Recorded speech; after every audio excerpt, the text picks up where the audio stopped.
बहू, बहू, कहाँ हो तुम? बहू। बिमला अपनी बहू सुमित्रा को ढूंढते हुए सुमित्रा के कमरे में घुस गई और घुसते ही उसने अपनी आंखें बंद कर ली, क्योंकि उसने देखा सुमित्रा बिना कपड़ों के बिस्तर पर बैठी है। क्या बात है माँ जी? छी छी छी बहू, तुम्हारे कपड़े कहाँ हैं? तुम ऐसे बिना कपड़ों के क्यों बैठी हो? गर्मी की वजह से माँ जी। हाय गर्मी। हाय गर्मी नहीं, हाय हाय बहू, कोई देख लेगा तो क्या कहेगा? तो देखने दीजिए ना माँ जी, ये कोई नई चीज है क्या? बड़ी बेशर्म हो तुम तो। बिमला गुस्से से लाल हो गई। बिमला को एक संस्कारी बहू चाहिए थी, लेकिन उसका बेटा राजीव शहर गया कॉलेज में पढ़ाई करने के लिए और राजीव को मिल गई सुमित्रा। सुमित्रा शहर की लड़की थी, अमीर बाप की इकलौती लड़की, जिसे कभी समाज की परवाह नहीं थी। सुमित्रा को राजीव से प्यार हो गया। राजीव, मैं तुमसे प्यार करने लगी हूँ। लेकिन क्यों? मैं तो तुम्हारी बिरादरी का भी नहीं हूँ। तो क्या हुआ? प्यार में ये सब नहीं देखते। दोनों का चक्कर चलने लगा। कॉलेज में सुमित्रा की सहेलियों ने उससे पूछा, सुमित्रा, तूने उस राजीव में क्या देखा? गांव का लड़का है वो। हाँ तो क्या हुआ? मैंने कभी गांव नहीं देखा क्या? इस बहाने गांव भी घूम लूंगी।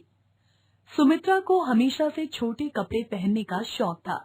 राजीव ने उससे कहा था, देखो सुमित्रा, गांव के लोग मॉडर्न नहीं हैं, इसीलिए तुम्हें वहाँ जाकर अपने कपड़ों पर थोड़ा ध्यान देना होगा। कोई बात नहीं राजीव, तुम्हारे लिए मैं इतना तो कर ही सकती हूँ। दोनों ने शादी कर ली और राजीव सुमित्रा को लेकर गांव चला गया। सुमित्रा ससुराल पहली बार जा रही थी, इसीलिए सास को इम्प्रेस करने के लिए उसने साड़ी पहन ली। बिमला ये देखकर बहुत खुश हुई। वाह, कितनी सुंदर बहू है मेरी। आओ बेटी, अंदर आओ। सुमित्रा अंदर गई और उसे गर्मी होने लगी। आप लोगों के घर में एसी नहीं है क्या? नहीं बहू, हम गरीब हैं। लेकिन मुझे तो गर्मी हो रही है, क्या करूं? हाँ, साड़ी खोल देती हूँ। घर में मेहमान आए हुए थे। सुमित्रा ने सबके सामने साड़ी खोल डाली। वो सबके सामने ब्लाउज और पेटीकोट पहनकर खड़ी हो गई।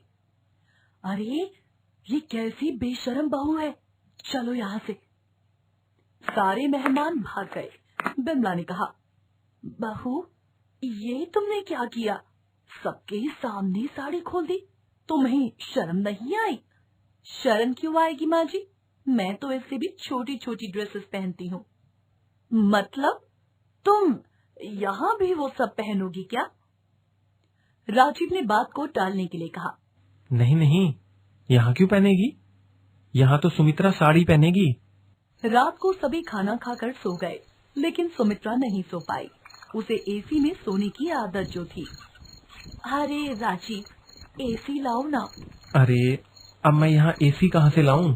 ऐसा करो, तुम नहा लो, अच्छा लगेगा। सुमित्रा नहा धोकर सो गई। अगले दिन राजीव ऑफिस चला गया। बिमला काम करने लगी और सुमित्रा अपने कमरे में पंखे के नीचे बैठ गई। अगर पहले पता होता कि यहाँ इतनी गर्मी है तो मैं यहाँ कभी नहीं आती। एक काम करती हूँ, सब कुछ खोल देती हूँ। ये बोलकर सुमित्रा ने सब कुछ खोल डाला। उधर नई बहू को देखने के लिए बिमला की पड़ोसी जानकी आई। अरे ओ बिमला, अपनी नई बहू से नहीं मिलवाएगी? हाँ हाँ, जरूर मिलवाऊंगी, तो रुक, मैं बुला के लाती हूँ। बिमला सुमित्रा को बुलाने गई और जाकर देखा कि सुमित्रा बिना कपड़ों के बैठी हुई है। दोनों में बातचीत होने लगी और इतने में जानकी खुद बाहर चली आई। अरे, इतनी देर क्यों हो रही है? अरे, ये क्या? जानकी की आंखें जैसे बाहर आ गई। अरे बाप रे, सुना था राजीव की बीवी मॉडर्न है, ये तो कुछ ज्यादा ही मॉडर्न निकली। ये बोलकर जानकी भाग गई। दोपहर को सुमित्रा ने कहा, मुझे अभी निकलना पड़ेगा, कुछ खरीदना है। लेकिन इन कपड़ों में बाहर जाओगी क्या? हाँ तो क्या हो गया? सुमित्रा टॉप और हॉट पैंट पहनकर बाहर चली गई। सारे गांव के लोग आंखें बड़ी बड़ी कर देखने लगे। अरे ये राजीव की बीवी है ना? हाँ भाई, सुना है ये घर में बिना कपड़ों के घूमती है। अरे वाह, फिर तो देखना पड़ेगा। अगले दिन दोनों लड़के सुबह सुबह घर के बाहर चले आए और खिड़की से अंदर झांकने लगे। सुमित्रा बिना कपड़ों के बैठी हुई थी। दोनों ने मोबाइल फोन में उसका वीडियो बना लिया। अब इस वीडियो को दिखाकर राजीव से पैसे लेंगे।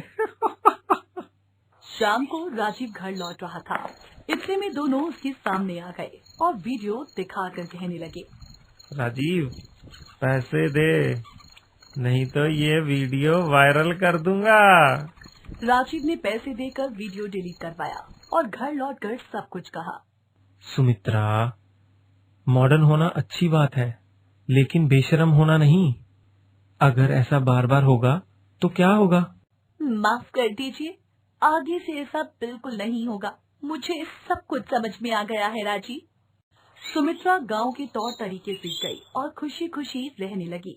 वो समझ गई कि बुजुर्ग लोग सही कहते थे, जैसा देश वैसा भेष।